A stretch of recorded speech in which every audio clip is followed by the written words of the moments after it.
Okay, happy 2024, and this is your early 2024 market update. And in front of you is an email from me with some stats, and I'm not going to go heavy on the stats because um, personally they're kind of boring, right? Nobody really wants to look at a whole bunch of pie charts and understand things, but I will share some of them with you. You can look below, and I've broken it down into singles, condos, and even the smaller multifamilies. If you have a particular need for additional information, and obviously if you want to look at your particular property and understand its value, reach out to us. But the big one, and what I've heard from many sellers is, hey, did I miss it? Right? We all know that values spiked during COVID.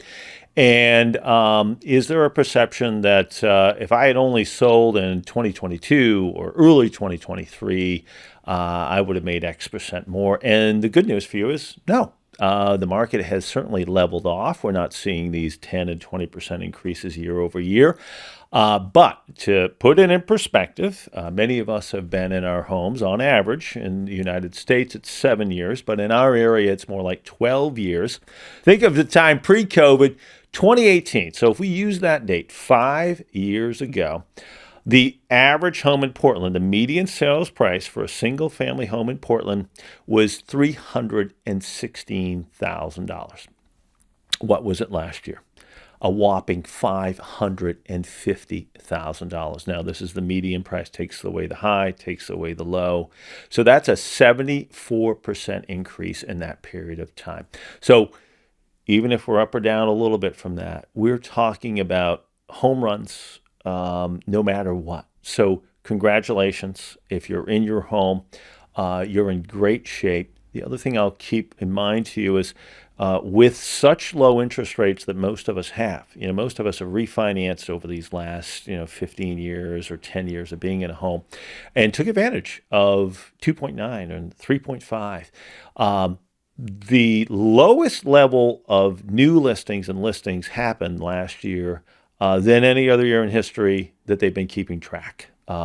So we've had very few sales, whether it's here or nationally, right? Very low inventories, which further buoys property values. So we've had the highest prices and the lowest inventories, and we expect that to continue. Beyond that, it's obviously very difficult to build, and the cost of building is very difficult, even with changes in state law like LD 2003. So that's the good news to you as sellers. And as we get into some of those stats, take a peek at that and certainly reach out. And part of these beginning of the year emails is to I guess take a look into the future in that crystal ball. And although that's obviously fraught with a whole bunch of issues, here's what we're seeing right now in the marketplace early 2024. Now, if I'm a buyer, right, what's happening? There's two things that are happening. Number one, I'd be a buyer right now. It's a lot better time, in my opinion, to be a buyer than it's going to be in May and June, because I'm anticipating bidding wars and I'm anticipating a tremendous amount of buyers coming back into the market because of lower potential interest rates and more supply. So if you're a buyer, get out there, keep looking, make the offers. Many sellers are not holding the auctions, right? This idea of I'm going to list it on a Tuesday, I'm going to collect offers 7 days later. We're just listing things. And that allows you day one to come in, maybe make an offer that's 10,000 over, not the bidding war thing that may happen again, like it was happening during COVID, where you'd have to go 100 over, let them rent back for 6 months and write them the love letter, right? You don't have to do all of that usually right now. That being said, the market isn't anemic, right? It's still actually quite active and things are going multiple offers, but not everything. That's the beauty of working with somebody who's qualified and knows this. The other side of it is, sellers either do it right at the start or they go too high. And if that seller went too high and the property's been listed as little as 3 or 4 weeks, don't be afraid to make that offer. We have helped recently 2 different buyers, one of them secure a property, this is $1 million property, over $1 million, secure that property for over $250,000 under where the seller was listed. And that seller had been listed since May of last year. The buyers were thinking, well, they're not going to go that low. Well, let's make the offer. Many times sellers don't want to keep chasing that down. Maybe they are interested in making a deal, but they don't just want to negotiate against themselves. So don't be afraid to make the offer. We're dealing with another buyer client right now. Their sweet spot is about 650. We're looking at stuff up to 800. And yes, you can make an offer, and it might happen. So don't be afraid. Let them say no. Don't say no to yourself and never make the offer. Okay. So that's what's happening right now for buyers. Sellers right now, you can come on the market. It's looking like it's going to be mild. However, the weather's kind of crazy. I do think it's going to be a better time to list in the spring and early summer. And really the ideal months are April, May, but you can certainly come on in March and June. Again, you want to get on as soon as you can, really from sort of this mid-March or beginning of April, in that entire process, really from the beginning of April. The sooner the better from there up until about 2 weeks before July 4th weekend. That being said, don't rush. Plan ahead, plan for success, reach out to us. Creating a more turnkey house for that buyer is critically important. You've got to make sure it photographs incredibly well. How it looks online is more important than how it looks in person because we got to get them there. Buyers only have so much bandwidth, right? And many of them are from away. So they're going to have one opportunity to get that inbox email from you for that new listing. They're going to open that up. It has to look as good as it possibly can. So that's why that picture day and planning ahead for that picture day is so critically important. I can't say that enough. And that's why our team has really taken a wonderful job and has developed something called launch versus list. Now, anybody can list your house. If you want to launch that, if you really want to have that receive the maximum amount of views and get the maximum amount of showings within that first period of time, which of course is your best time to sell and to sell at the highest possible price.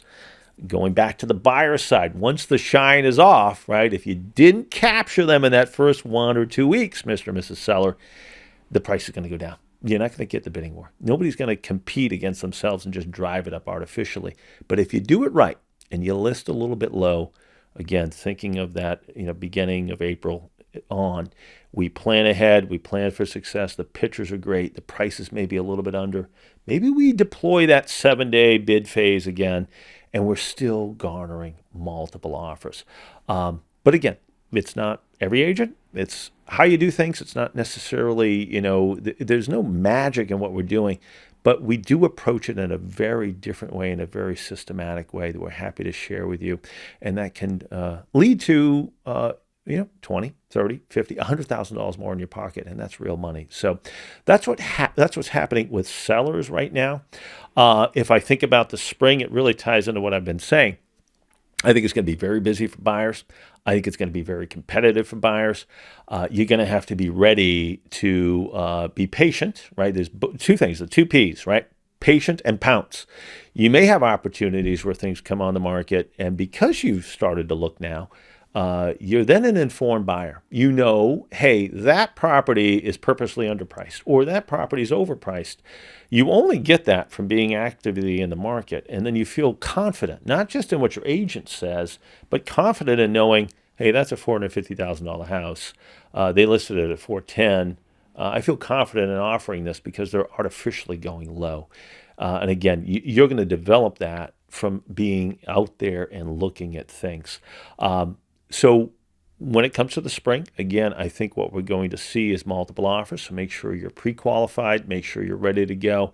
And not everybody's going to do that delayed offer thing. So be ready to offer on the spot or the next day. We are anticipating multiples again. We are anticipating a lot of activity. So you may have to go back to the stuff that we were doing in the height of COVID. The love letter, the picture of you and the puppy and the kids, letting somebody rent back, waiving inspections, because buyers are now used to rates at, say, 7, 7.5, even 6.9. If those dip down to 6.5 or even a 5, it's going to be the reverse of what happened last year in the middle of summer where, hey, we're all used to 3 and it just froze at 4.5 or 5, right? We're coming off from this, and we're anticipating, again, it to be incredibly active. So I think it's a very good time for you guys to be out there thinking about that now and just to be ready for the spring and be ready to pounce on those. If we stick with buyers and we go into the summertime, what I would say to you is if it doesn't happen then, we're anticipating the seasonality to happen. And come July 4th weekend through the summer, it should be slower. So any seller that shot the moon and went too high in the spring and got a little too aggressive and is on middle of July is going to be in for a world of hurt, right? Because there's a lot fewer buyers that time of year. And then they're opening themselves up to either chasing them down with price drops or lowball offers, which include inspections and all these other things. So be patient as a buyer, but also be ready to pounce. Okay, the two P's. As a seller, again, plan for success. Reach out to us, right? And if you do list, still list reasonable, right? This is not the time if we are on a bit of a plateau in the market to then just go 10% over what the competitive landscape was and the comps showed in that analysis that your agent is doing. So interview a few agents, get with somebody, make sure your house is prepped, go to the market in a very purposeful way, that launch versus list.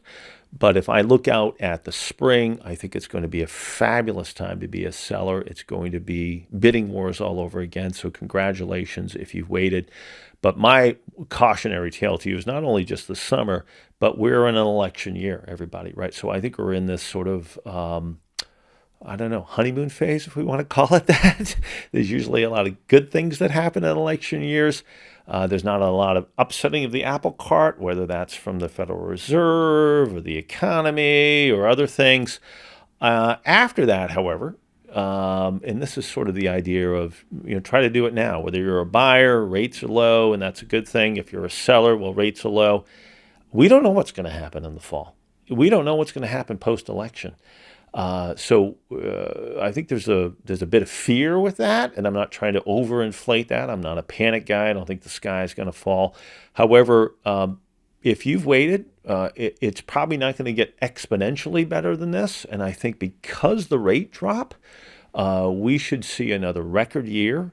But if I'm putting on that Swami hat and I'm really going to that crystal ball, when I think about next year, I do feel that we could have a subdued market, depending on, or really probably any way that the election goes. But again, that post-election market could be a little bit tougher for everybody. So I think if you're going to do it and you're looking at your next 3 to 5 years and you're saying, hey, I should be doing this, I think there's strong evidence that say, do it now. You're probably going to get out at the top of that wave versus somewhere on the downturn. Okay, the last section is it matters and you matter. And the idea here is a look at our lives in a bit of a more holistic way and what we're doing and how we're doing it. And obviously, we need to be thinking about that for how we treat our family and how we treat each other. And the way that we treat ourselves, right, and taking care of ourselves. So it really does begin with that, and your mental health, your physical health, and getting your house in order so that you can approach the world in a very positive way. We take that approach when it comes to ourselves, my team, and our company, and the way that we treat people and the way we treat our vendors, and hopefully the way that we treat you. So I want to thank you for trusting us. I want to thank you for your attention today. And I want to promise to you that we're going to do everything we can if we're entrusted to help you to achieve your goals. And again, here's to a great 2024. Look forward to staying in touch. And you can follow us, obviously, on a whole host of social media platforms. And you can follow me and learn more about these episodes and other podcasts at home with Tom Landry. Take care.